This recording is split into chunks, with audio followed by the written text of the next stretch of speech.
Hello students, how are you? I hope you all are doing well.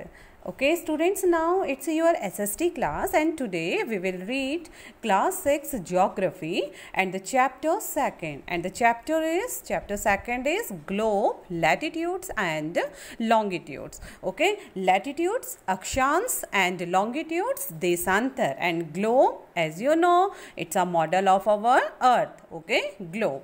So start. In the previous chapter, you have read that our planet Earth is not a sphere. पिछले अध्याय में students, जैसे कि आप पढ़ चुके हैं जब आप क्लास 5th में थे, और इसके फर्स्ट चैप्टर में भी आपने ग्लोब के बारे में पढ़ा था। तो ग्लोब क्या है? हमारी पृथ्वी का एक छोटा और गोलाकार नमूना है। ओके, तो जैसे कि हमने ग्लोब से भी स्पष्ट देख लिया था और हमने पढ़ा भी है, पिछली क्लासेस में पढ़ा है, पिछले अध्याय में भी हमने पढ़ा है कि हमारी पृथ्वी एग्जैक्टली गोलाकार नहीं है। ओके, तो ये गोलाकार नहीं है तो कैसी है? Okay, so look here, it is slightly flattened at the north and the south poles and bulge in the middle. Slightly flattened means थोड़ी चपटी। North pole उत्तरी ध्रुव, South poles दक्षिणी ध्रुव, and bulge means उभरा हुआ। ठीक है, तो हमारी पृथ्वी का आकार कैसा है? कैसी हमारी पृथ्वी दिखाई देती है?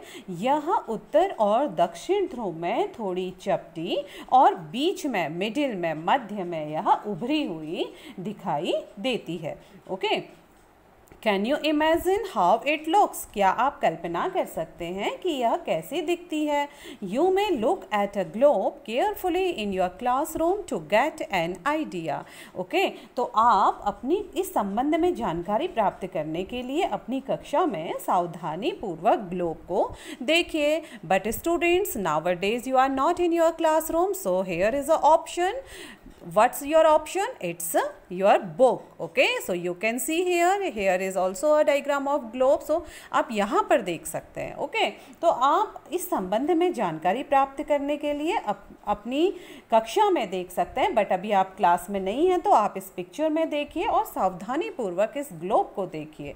ओके, तो अब आपको क्या देखना है और आपको क्या दिखता है? Globe is a true model miniature form of the earth. Okay, figure 2.1 as you can see. Alright, तो आप जैसे फिगर 2.1 में देख सकते हैं कि ग्लोब क्या है?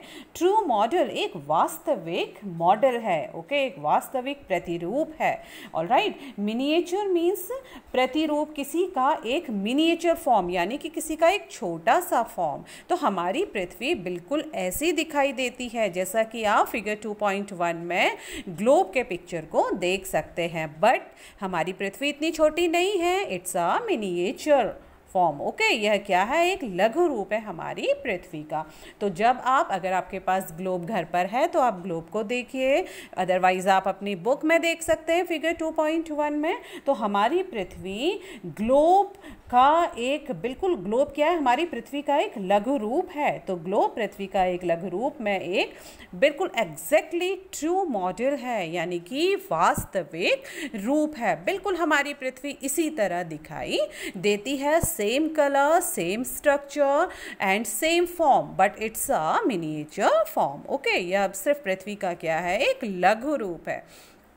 So next students, globes may be varying size and types, big ones which cannot be carried easily, small pocket globes and globe-like balloons which can be inflated and are handy and carried with ease.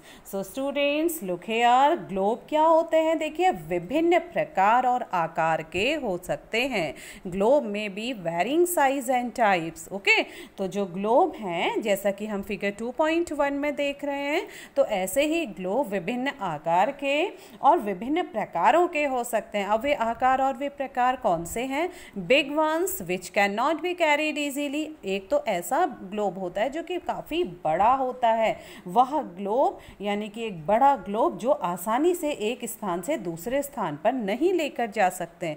आपके generally आपकी classes में या कहीं office में आपने globe देखा होगा होगा, तो क्या आप उसे ईजी वे पर अपने घर, अपनी पॉकेट में, अपने बैग में लेकर कैरी कर सकते हैं? नो। ओके, तो ये एक ऐसे बड़े ग्लोब होते हैं जो आसानी से कैरिंग नहीं होते, उसको आसानी से हम इधर उधर उन्हें लेकर नहीं जा सकते। बट स्टूडेंट्स, एक अलग टाइप का और ग्लोब होता है, स्मॉल पॉकेट ग्लोब्स, यानी कि छोटा सा ग्लोब। ओके, जिसे कि हम अपनी पॉकेट में रख सकते हैं और उसे कहीं पर भी लेकर जा सकते हैं। अब वो ग्लोब पॉकेट में कैसे आता है, ये काफ़ी सोचने वाली बात है। ओके, तो वो ग्लोब कैसा होता है स्टूडेंट्स? ये पॉकेट में रखने योग्य छोटा ग्लोब होता है जिसे कि हम हवा से भर सकते हैं। जैसे कि अगर आप अपनी फुटबॉल की हवा निकाल कर आप उसे ईजीली फोल्ड करके, रैप करके अपने बैग में लेकर जा सकते हैं और प्लेग्राउंड में उसमें फिर से हवा भरकर आप उसे खेल सकते हैं। तो ऐसे भी ग्लोब होते हैं जिन्हें कि हम हवा भरकर उसका इस्तेमाल कर सकते हैं और उसका प्रयोग ना होते के समय हम उसे क्या कर लेते हैं, उसकी हवा को निकाल लेते हैं। ठीक है, तो वे ग्लोब कौन से होते हैं? देखो, small pocket globes and globe like balloons. Okay, ऐसे ग्लोब होते हैं जो कि छोटे से होते हैं जिसे हम अपनी पॉकेट में लेकर जा सकते हैं, और ऐसे ग्लोब भी होते हैं जो बलून की तरह होते हैं जिसमें हम आसानी से हवा भर सकते हैं, which can be inflated and are handy and carried with ease. Okay. Each means आसानी से। तो ऐसे ग्लोब जिनको कि जैसे पॉकेट में रखने योग्य छोटे ग्लोब हैं और गुब्बारे जैसे ग्लोब हैं जिनमें हवा भरी जा सकती है और आसानी से एक स्थान से दूसरे स्थान तक उसे ले जाया जा सकता है। Okay, the globe is not fixed. And students, आप जब भी आपने ग्लोब यूज़ किया होगा, उसको देखा होगा अपने पास से, तो क्या ग्लोब फिक्स होता है? नॉट, वो फिक्स नहीं होता। हम उसे इजीली फिंगर से रोटेट कर सकते हैं। Okay, the globe is not fixed. Globe स्थिर नहीं होते। It can be rotated the same way as a top spin और a potter's wheel is rotate. Okay, it can be rotated, इसे आसानी से घुमाया जा सकता है। कैसे? Way as a top spin, ऊपर से भी घुमाया जा सकता है, और a potter's wheel is rotate, और कैसे भी घुमाया जाता है, जैसे पॉटर्स मीन्स कुम्हार का पहिया या लट्टू घूमता है, वैसे ही हम ग्लोब को घुमा सकते हैं। ओके, तो स्टूडेंट्स, ग्लोब को उसी प्रकार घुमाया जा सकता है जैसे कुम्हार का पहिया या लट्टू घूमता है। Okay, on the globe, countries, continents and oceans are shown in their correct size. और ग्लोब पर स्टूडेंट्स ये काफ़ी यूजेबल होता है, काफ़ी यूजफुल है हम सभी लोगों के लिए, जिससे कि हम अपने इस ग्लोब पर आसानी से कंट्रीज़ को, कॉन्टिनेंट्स को और ओशियंस को देख सकें। ओके, तो ऑन द ग्लोब, ग्लोब में देशों को, ओके, कॉन्टिनेंट्स महाद्वीपों को, एंड ओशियंस और महासागरों को उनके सही आकार में दिखाया जा सकता है। ऑलराइट स्टूडेंट्स, अब अगर आपके पास ग्लोब है तो आप ग्लोब में इजी वे पे सारे कॉन्टिनेंट्स को, ओशियंस को, इंडियन ओशियन, पैसिफिक ओशियन, जितने भी ओशियन हैं, आप ओशियन को, कॉन्टिनेंट्स को इजी वे पर आप ग्लोब में देख सकते हैं। और सेम वे ऐसे ही हमारी पृथ्वी में ये कॉन्टिनेंट्स, ये ओशियंस क्या हैं, लोकेट हैं। Alright, it is difficult to describe the location of a point on a sphere like the earth. Okay, अब students, it is very difficult, अगर यह काफ़ी कठिन होता है कि डिस्क्राइब करना, बताना, समझाना कि हमारी पृथ्वी में कहाँ पर कौन से स्थान हैं। ओके, किसी गोले पर किसी बिंदु की स्थिति का वर्णन करना बहुत ही कठिन होता है। पृथ्वी के समान किसी गोले पर किसी बिंदु की स्थिति को हम इजी वे पर इजीली हम उसका वर्णन या उसको डिस्क्राइब नहीं कर सकते। Okay, so now the questions arises as to how to locate a place on it. अब यह क्वेश्चन उठता है फिर कि how to locate a place on it. अब हम किसी भी स्थान को इस पर कैसे लोकेट करें। ओके, किसी स्थान की स्थिति अब कैसे बताई जा सकती है, तो उसके लिए हम क्या करते हैं students, we need certain points of reference and lines to find out the location of places. तो इसके लिए हमें कुछ बिंदुओं और रेखाओं के संदर्भ की आवश्यकता होती है ताकि हम एग्जैक्टली किसी स्थान को इजीली हम उसे लोकेट कर सकें, उसको डिस्क्राइब कर सकें और उसकी जानकारी हम प्राप्त कर सकें। तो इसके लिए हम कुछ बिंदु और रेखाओं को का रेफरेंस मीन्स कि रेखाओं की जानकारी होने की हमें आवश्यकता पड़ती है. Okay. So now next you will notice that a needle is fixed through the globe in a tilted manner which is called its axis. 2 points on the globe through which the needle passes are 2 poles, North Pole and South Pole. Okay, so students you will notice, आपने ध्यान दिया होगा that a needle is fixed through the globe in a tilted manner. Okay, तो आपने यह ध्यान दिया होगा कि एक सुई ग्लोब में झुकी हुई अवस्था में स्थित होती है. अब ये सुई you can see students, look figure 2.1, it's a globe picture and here easily you can notice that a needle is fixed through the globe in a tilted manner. आपने देखा होगा tilted means तिरछी या झुका हुआ. ओके, झुकी हुई अवस्था में एक सुई दिखाई दे रही है जिससे ग्लोब क्या है, फिक्स्ड है कि नहीं है. देखिए स्टूडेंट्स आप. ओके, तो आप देखेंगे कि एक सुई ग्लोब में झुकी हुई अवस्था में स्थित होती है. तो जो ये झुकी हुई अवस्था में जो ये सुई स्थित है students, exactly it is called a axis. जिसे क्या कहा जाता है, अक्ष कहा जाता है. इन हिंदी यू कैन से अक्ष and in English you can say axis. Okay.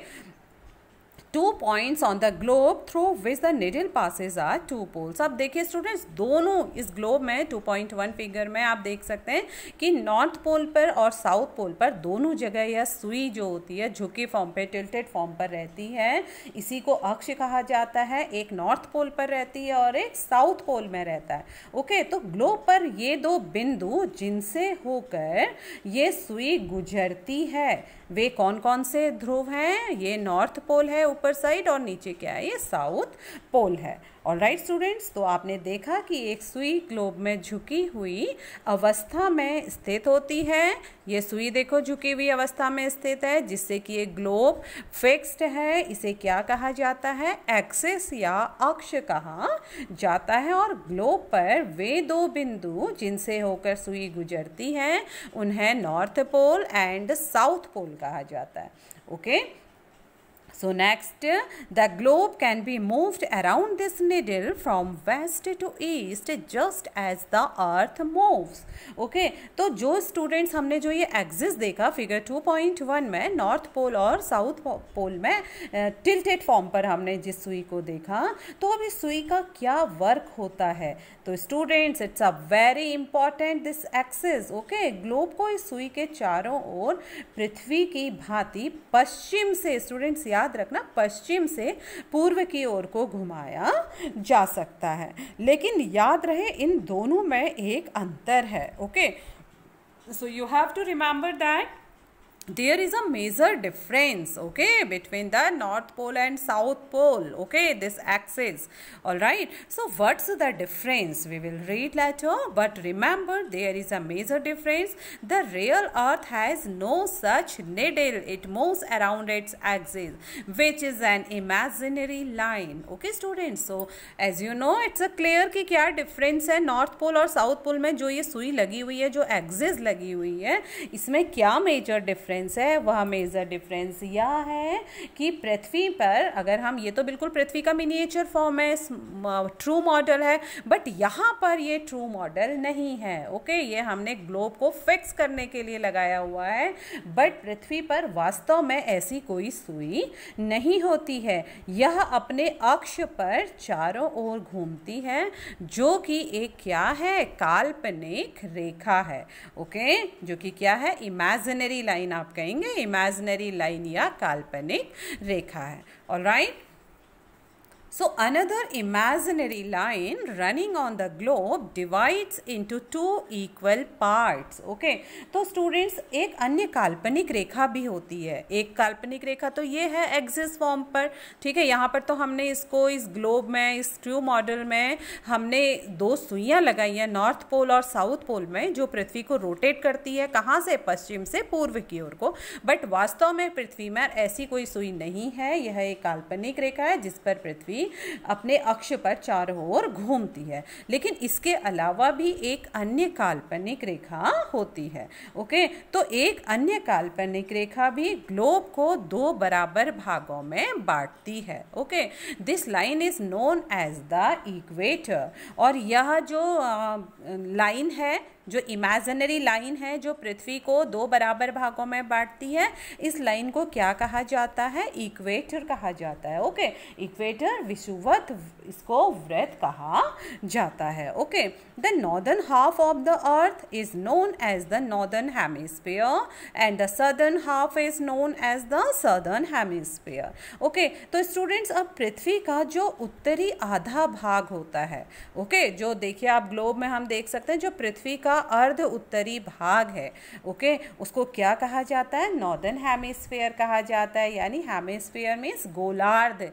Hemisphere को हम ऐसे समझ सकते हैं, half part of a circle, half part of a sphere means कि किसी गोले के आधे भाग को हेमिस्फीयर कहा जाता है। तो नॉर्दर्न हेमिस्फीयर हो जाएगा उत्तरी गोलार्ध। And the southern half is known as the southern hemisphere. और दक्षिणी अर्ध भाग को, ठीक है, और आधे भाग को क्या कहा जाता है? दक्षिणी गोलार्ध कहा जाता है। ओके स्टूडेंट्स, तो another imaginary line running on the globe divides into 2 equal parts. एक इमेजिनरी लाइन तो ये एक्सिस फॉर्म थी जो ग्लोब में लगी हुई थी। एग्जैक्टली अगर हम पृथ्वी में उसको देखेंगे, उसको अगर हम अध्ययन करते हैं, तो यहाँ पर कोई ऐसा एक्सिस नहीं है, बस इसी ध्रुव पर एक काल्पनिक रेखा पर पृथ्वी अपने अक्ष पर घूमती रहती है। ऐसे ही इसके अलावा एक और काल्पनिक रेखा है जो ग्लोब को 2 बराबर भागों में बांटती है। This line is known as the equator. और यह काल्पनिक रेखा विषुवत वृत्त कहलाती है। और वो 2 भाग कौन से हैं जो पृथ्वी को बराबर 2 भागों में बांटते हैं? आधे पृथ्वी के अर्ध भाग को, आधे भाग को तो हम नॉर्दर्न हेमिस्फीयर यानी उत्तरी गोलार्ध कहते हैं, और आधे भाग को, दक्षिण वाले आधे भाग को हम दक्षिणी गोलार्ध कहते हैं। Okay, they are both equal halves. Okay, और ये दोनों क्या होते हैं स्टूडेंट्स? नॉर्दर्न हेमिस्फीयर और सदर्न हेमिस्फीयर, ये दोनों बराबर भाग होते हैं, इक्वल हाल्स होते हैं। ठीक है, दोनों बिल्कुल एग्जैक्टली क्या होते हैं? आधे भाग बिल्कुल बराबर होते हैं। Therefore the equator is an imaginary circular line and is a very important reference point two locate places on the earth. और इसी प्रकार से ये विषुवत वृत्त पृथ्वी पर एक काल्पनिक वृत्त को बनाती हैं। ठीक है, तो जो ये बराबर भाग है, इसी प्रकार ये जो विषुवत वृत्त है, जो इक्वेटर है, ये ऐसी ही इमेजिनरी सर्कुलर लाइन को, एक ऐसी काल्पनिक वृत्त को ये बनाती है।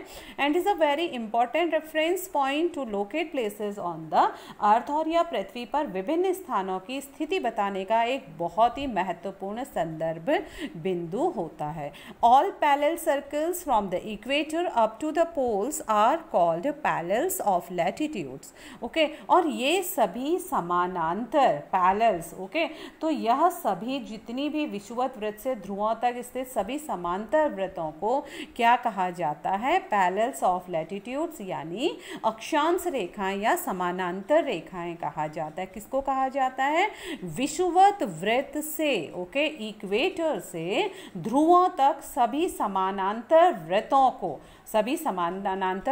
को क्या कहा जाता है? अक्षांश या समांतर रेखाएं कहा जाता है। Latitudes are measured in degree, और अक्षांशों को डिग्री में या अंश में मापा जा सकता है। As you can see this picture 2.2 can show the latitudes. ये देखिए स्टूडेंट्स, ये अर्ध भाग अगर हम देखें तो जितनी भी इक्वेटर से, विषुवत वृत्त से जितनी भी समांतर रेखाएं हैं, as you can see 20 degree north, 40 degree north, 60 degree, 80 degree north, ठीक है, नॉर्थ पोल पर ये सभी लाइनें कैसी हैं?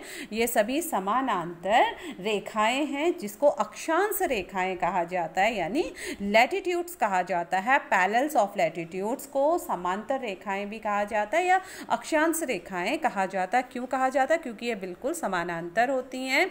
और ये जो अक्षांश रेखाएं हैं, इनको किस में नापा जाता है? डिग्रीज में नापा जाता है। As you can see 20 degree, 40 degree, 60 degree, 80 degree.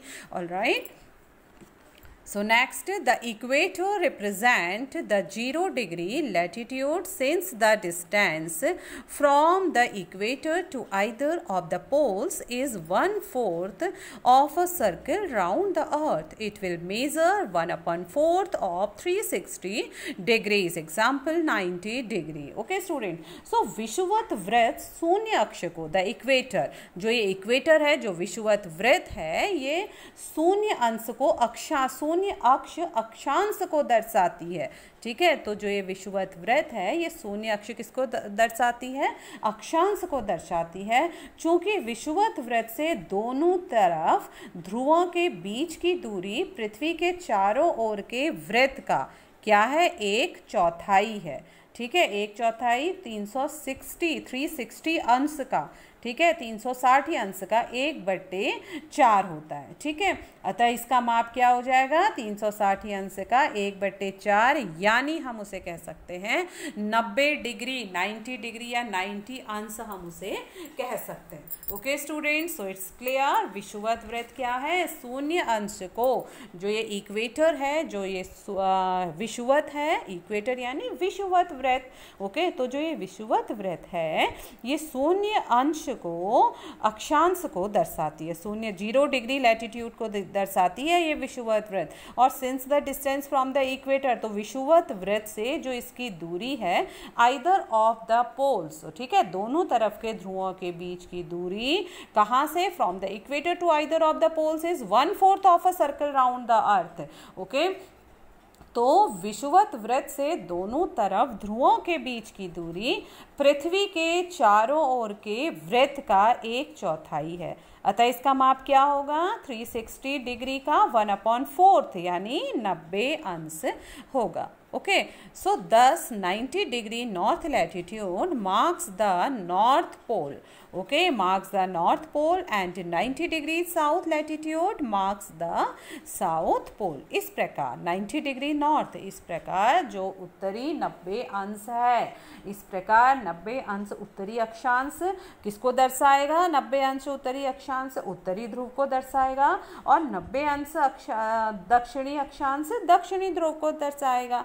Okay, देखिए ये नॉर्थ पोल का 90 डिग्री इसको उत्तरी ध्रुव को दर्शाएगा, और साउथ पोल का किसको दर्शाएगा? 90 अंश दक्षिणी अक्षांश दक्षिण ध्रुव को शो करेगा। Okay, as such all parallels north of the equator are called north latitude, and similarly all parallels south of the equator are called south latitudes. Okay students, तो जैसा कि अभी आपको क्लियर हुआ, इस प्रकार से जो इक्वेटर के नॉर्थ की सभी पैरेलल लाइंस होती हैं, यानी विषुवत वृत्त के उत्तर की सभी समानांतर रेखाओं को क्या कहा जाता है? नॉर्थ लैटिट्यूड कहा जाता है। और इक्वेटर के साउथ में, दक्षिण में सभी पैरेलल लाइंस को क्या कहा जाएगा? साउथ लैटिट्यूड कहा जाएगा। ठीक है, तो हमने जैसे अभी पढ़ा था 90 डिग्री नॉर्थ पोल का हम किसको कहेंगे? उत्तरी ध्रुव का 90 डिग्री कहेंगे, और दक्षिणी ध्रुव का 90 डिग्री को दक्षिणी ध्रुव दक्षिणी अक्षांश हम कहेंगे। ओके, तो इसी प्रकार विषुवत वृत्त के उत्तर की सभी समानांतर रेखाओं को उत्तरी अक्षांश कहा जाता है, और उसी प्रकार से दक्षिणी विषुवत वृत्त के दक्षिण स्थित सभी समांतर रेखाओं को दक्षिणी अक्षांश, और उत्तर की सभी समानांतर रेखाओं को उत्तरी अक्षांश कहा जाता है। Alright, the value of each latitude is therefore followed by either the word north or south. Okay, तो इसलिए प्रत्येक अक्षांश के मान के साथ उसकी दिशा यानी उत्तर या दक्षिण को भी लिखा जाता है। ठीक है, अब हम कभी भी इसके अगर अक्षांश के मान को लिखते हैं तो हमें वह उत्तरी अक्षांश है, दक्षिणी अक्षांश है, उसको भी नॉर्थ या साउथ के द्वारा हमें दिखाना पड़ेगा। Generally this is indicated by the letter N और एस। जैसा कि आपको मालूम है सामान्यतया इसे एन या एस से, N means north, S means south अक्षर से व्यक्त किया जाता है। जाता है। फॉर एग्जाम्पल, उदाहरण के लिए, both Chandrapur in Maharashtra India and Belo Horizonte in Brazil South America are located on parallels of about 20 degree latitude. Okay, अब देखिए, अगर हम उदाहरण के लिए देखें, एक अच्छा उदाहरण देंगे हम नॉर्थ लैटिट्यूड और साउथ लैटिट्यूड का, तो इस उदाहरण में हमें और क्लियर हो जाएगा स्टूडेंट्स। उदाहरण के लिए महाराष्ट्र में एक जगह है, एक स्थान है चंद्रपुर, एवं ब्राज़ील में बेलो हॉरिजेंटा। ठीक है, जैसे कि हमने पढ़ा महाराष्ट्र में चंद्रपुर जो भारत में है और बेलो हॉरिजेंटा जो कि ब्राज़ील यानी साउथ दक्षिण अमेरिका में है, are located and parallels of about 20 degree latitude. ये दोनों कहाँ पर किस अंश पर स्थित हैं? दोनों एक ही अक्षांश यानी 20 डिग्री अंश पर स्थित हैं। ठीक है, 20 डिग्री लैटिट्यूड 20 डिग्री अक्षांश पर स्थित है। But the former is 20 degree north of the equator and the latter is 20 degree south of it. Okay, लेकिन चंद्रपुर कहाँ पर है जो महाराष्ट्र इंडिया में है? वो कहाँ पर है? उत्तर में 20 डिग्री अंश पर स्थित है, और बेलो हॉरिजेंटा विषुवत वृत्त के, ठीक है, इक्वेटर के विषुवत वृत्त के 20 डिग्री अंश दक्षिण में स्थित है।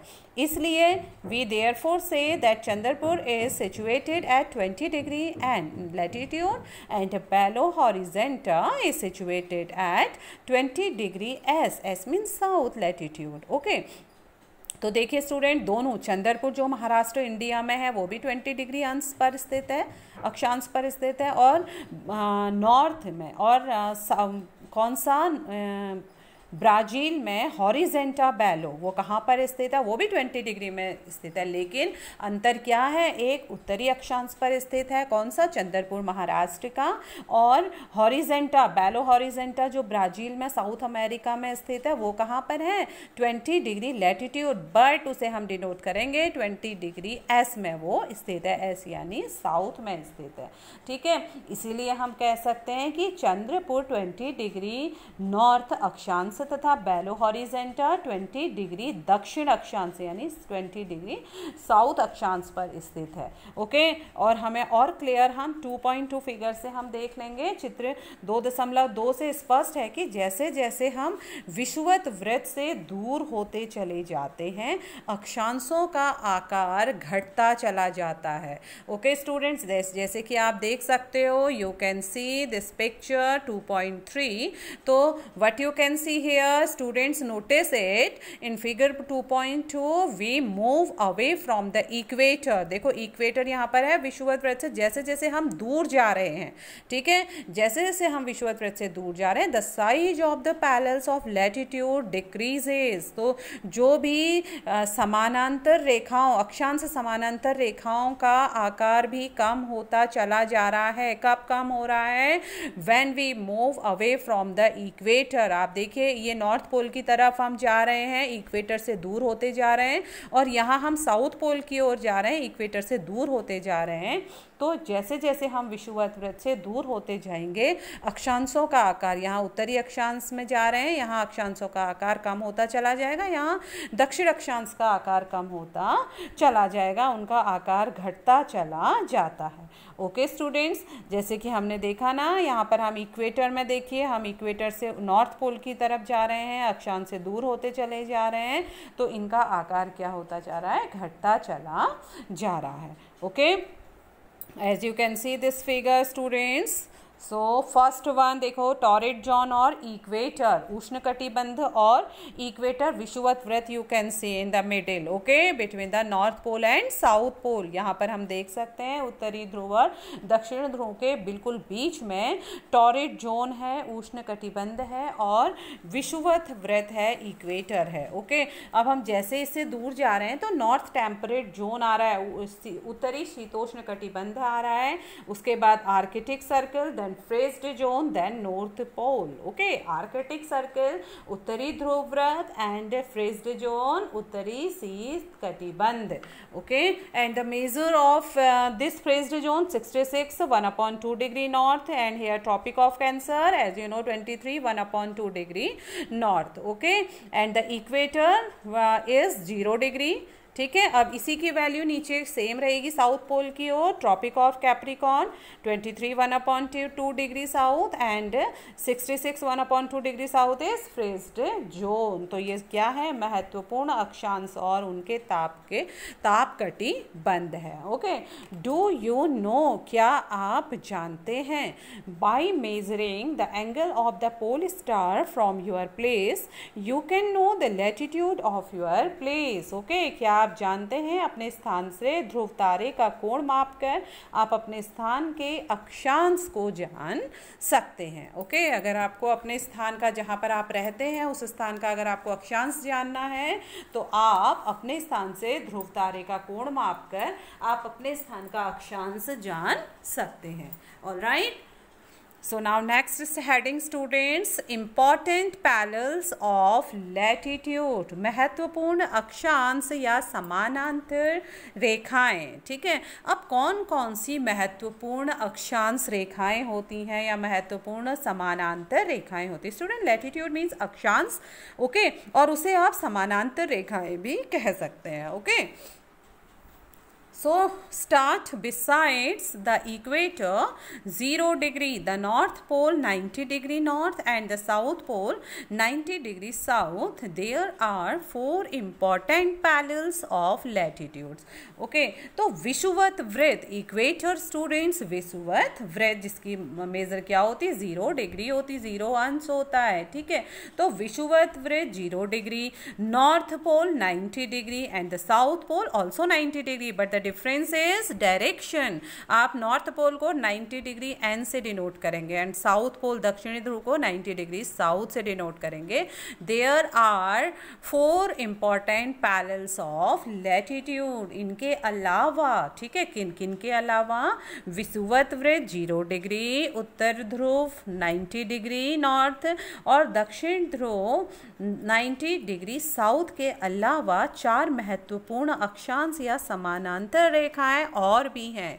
वे कौन सी हैं students? Number 1, tropic of cancer. Okay, tropic of cancer, कर्क रेखा, उत्तरी गोलार्ध में कर्क रेखा इन द नॉर्दर्न हेमिस्फीयर। तो जो बहुत महत्वपूर्ण अक्षांश रेखा है वो कौन सी है? ट्रॉपिक ऑफ कैंसर, ठीक है, इन द नॉर्दर्न हेमिस्फीयर, उत्तरी गोलार्ध में कर्क रेखा जिसका मेजर होता है 23 1/2 डिग्री नॉर्थ। और सेकंड कौन सी है?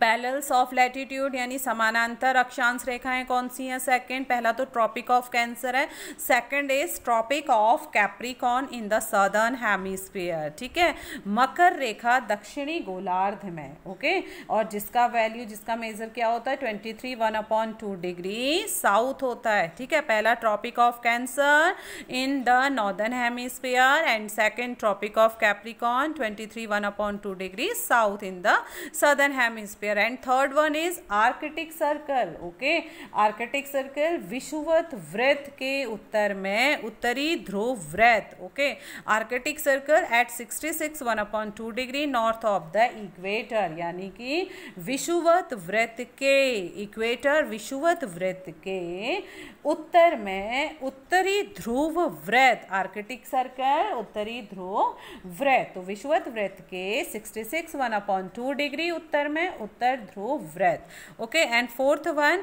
Antarctic circle at 66 1/2 degree south of the equator. Okay, विषुवत रेखा के 66 1/2 डिग्री के दक्षिण ध्रुव वृत्त, एंटार्क्टिक दक्षिण ध्रुव वृत्त, आर्कटिक सर्कल उत्तरी ध्रुव वृत्त। ओके, एंटार्क्टिक दक्षिण ध्रुव वृत्त कहाँ के? साउथ ऑफ द इक्वेटर, यानी विषुवत वृत्त के दक्षिण में दक्षिणी ध्रुव वृत्त। And Arctic circle at 66 1/2 degree north of the equator, it is विषुवत वृत्त के 66 1/2 डिग्री उत्तर में उत्तर ध्रुव वृत्त। तो ये 4, इसके अलावा, किसके अलावा? विषुवत वृत्त, उत्तरी ध्रुव, दक्षिणी ध्रुव के अलावा ये 4, tropic of cancer, tropic of capricorn, arctic circle, antarctic circle, ये चारों भी अक्षांश रेखाएं होती हैं। Alright, so next students, heat zone of the earth. Okay, heat zone means ताप कटिबंध. हीट जोन मीन्स ताप कटिबंध ऑफ द अर्थ, पृथ्वी के. ओके, पृथ्वी के ताप कटिबंध. Alright, the midday sun is exactly overhead at least once a year on all latitudes in between the Tropic of Cancer and the Tropic of Capricorn. This area therefore receives the maximum heat and is called the torrid zone. Okay, students, heat zone of the earth. अब हम पढ़ेंगे पृथ्वी के जितने भी ताप कटिबंध हैं. ठीक है, अभी पृथ्वी के ताप कटिबंध कहाँ हैं, क्या हैं?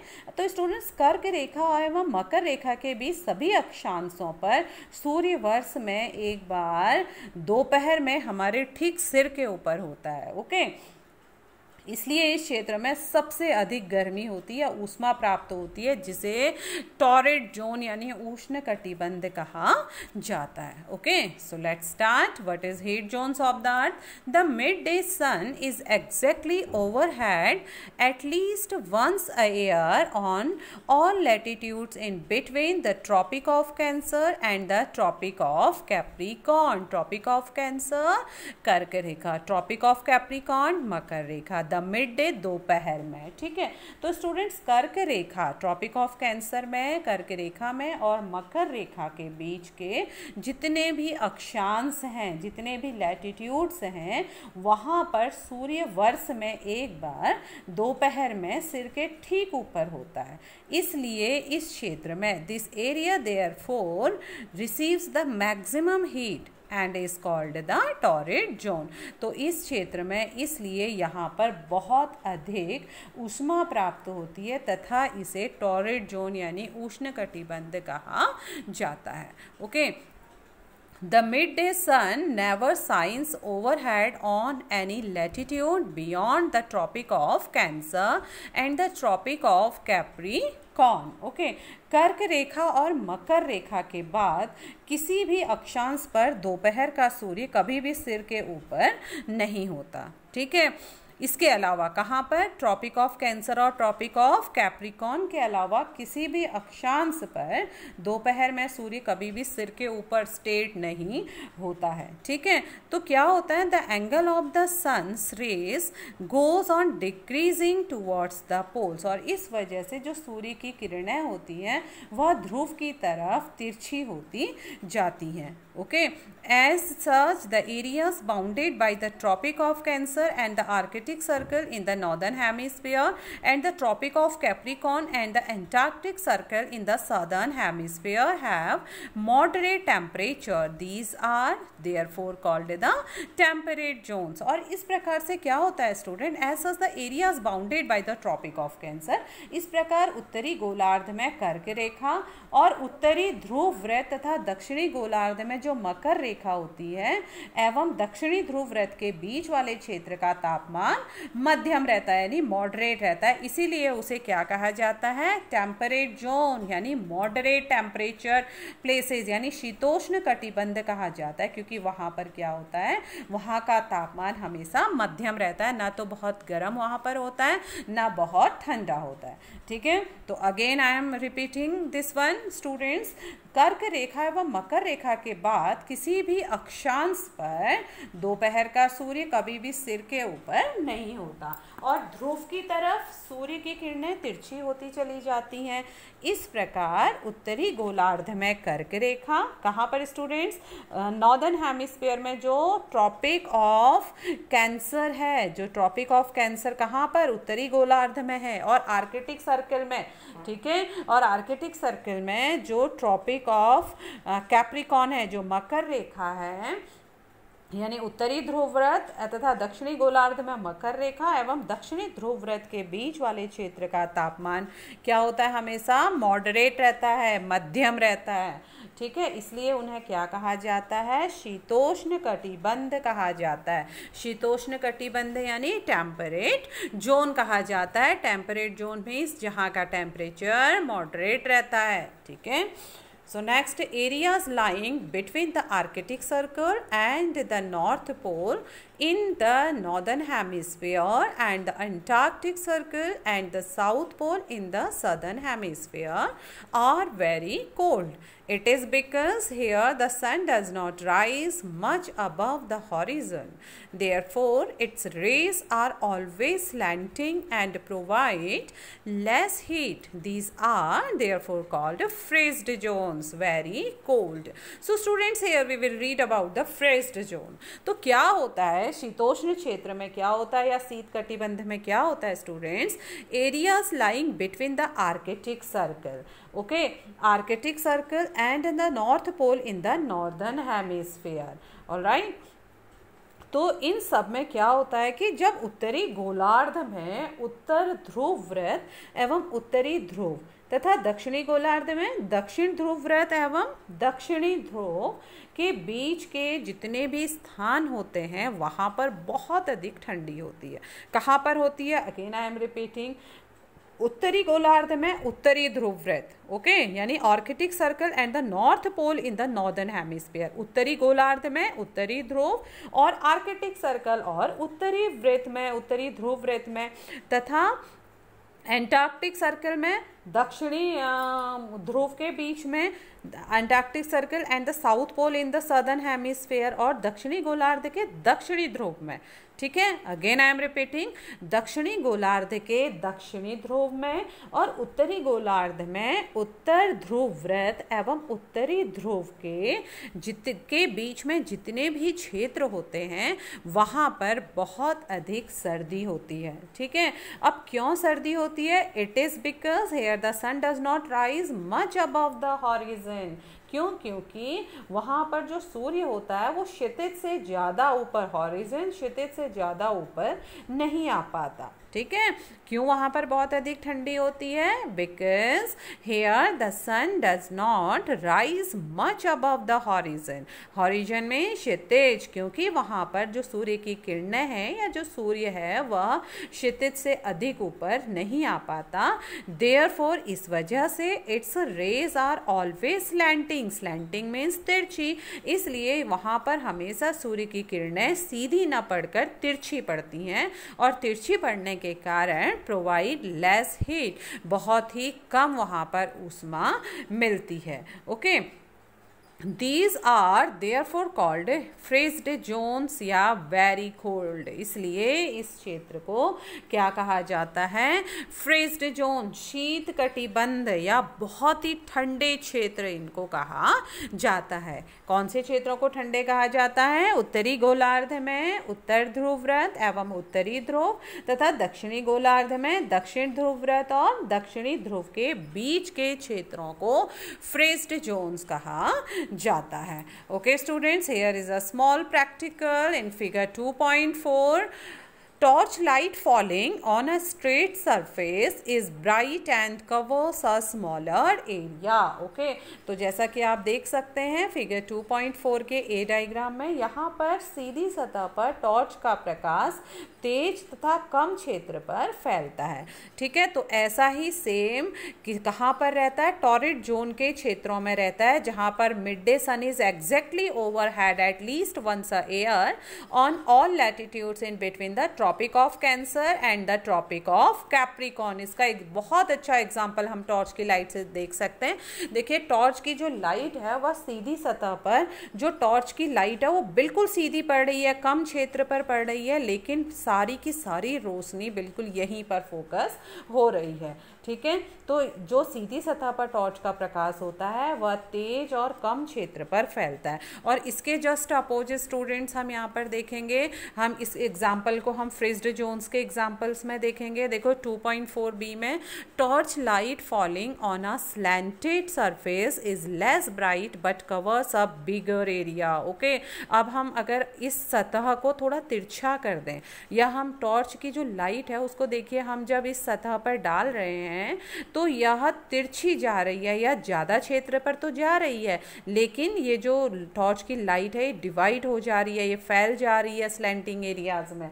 ओके, तो तिरछी सतह पर जो टॉर्च का प्रकाश होता है वह कम तेज होता है, लेकिन बहुत अधिक क्षेत्र में, आज अगर आप कंपेयर करें 2.4 के ए फिगर को और 2.4 के बी फिगर को, तो आप ए में देखेंगे ये सीधी सतह पर टॉर्च की लाइट सीधी फोकस हुई, कम क्षेत्र पर फैली, लेकिन बहुत ज़्यादा लाइट इस पर पड़ी। और अगर 2.4 के बी डायग्राम में अगर हम देखेंगे तो टॉर्च की जो लाइट थी वह स्लैंटिंग एरियाज में पड़ी, वह काफ़ी गोल नहीं पड़ के काफ़ी दूर तक इसकी लाइट फैली। ठीक है, देखिए ऊपर के डायग्राम में एक प्लेन सर्किल बना हुआ है और नीचे के डायग्राम में सर्किल नहीं है, वो बहुत लंबे क्षेत्र तक फैल रहा है, लेकिन यहाँ पर फोकस नहीं हो पा रहा है। जितनी लाइट ऊपर यहाँ पर इस क्षेत्र पर पड़ रही है उतनी टॉर्च की लाइट यहाँ पर नहीं पड़ रही, यह पूरी फैल जा रही है।